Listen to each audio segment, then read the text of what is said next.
Chujo, požičiaš mi tvoje auto? Moje auto? Koho iného, ty starý cap? Koľko máš rokov, chlapček?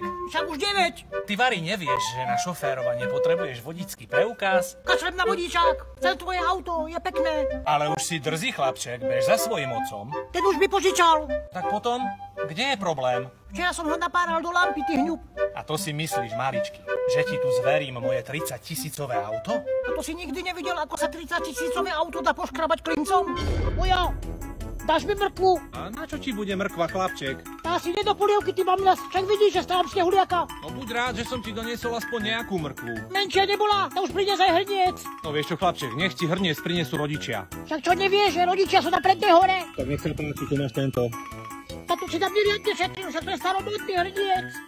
No a čo by si chcel? Tlakový hrniec. A keď vidím tú mrkvu a hrniec, nemôžeš mi rovno doniesť slepačiu polievku a rezeň. Ale veď ja som dnes vôbec nevaril, bol som v reštaurácii. Tak keď nedáš najesť, tak by si mohol aspoň kúpiť permanentku na hokej. No ale už si riadne drzí, už mám toho akurát dosť. Len aby si v noci nezažil tornádo, keď ti s hokejkami zrinčí sklo na oknách.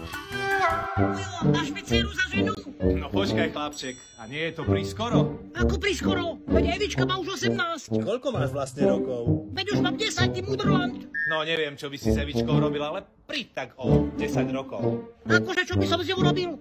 Veď hrali by sme sa na doktora ako vždy. A prečo chceš práve moju dceru? Však si riadne bohatý. Priženiť sa k tebe, to by bola ako výhra v lotérii. No tak vieš čo, dosnívaj, vyber si z úst cumlík a upaľuj za deťmi na ihrisko. No len aby ti za chvíľu neprišla domov Evička nabúchaná, ty starý cap. Ujo, podpíšeš mi žiacku? Chlapček, veď ja ti nemôžem podpisovať žiacku. Len rýchlo podpisuje, nestaraj sa. No ale veď bež za rodičmi, ja nie som tvoja rodina. Akože nie, veď sme boli spolu na nudistickej na dovolenke. No tak ukáž, pochvál sa, čo tam máš.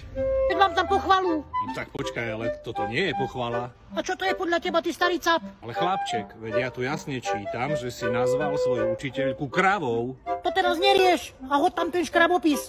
No ale prečo si ju nazval kravou? Lebo je to stará nepríjemná sučka. Tak toto ti ja podpisovať nebudem. Bež domov, chlapec. Toto keď mi nepodpíšeš, tak ja sa ti podpíšem sprejom na fasádu, že to oľutuješ.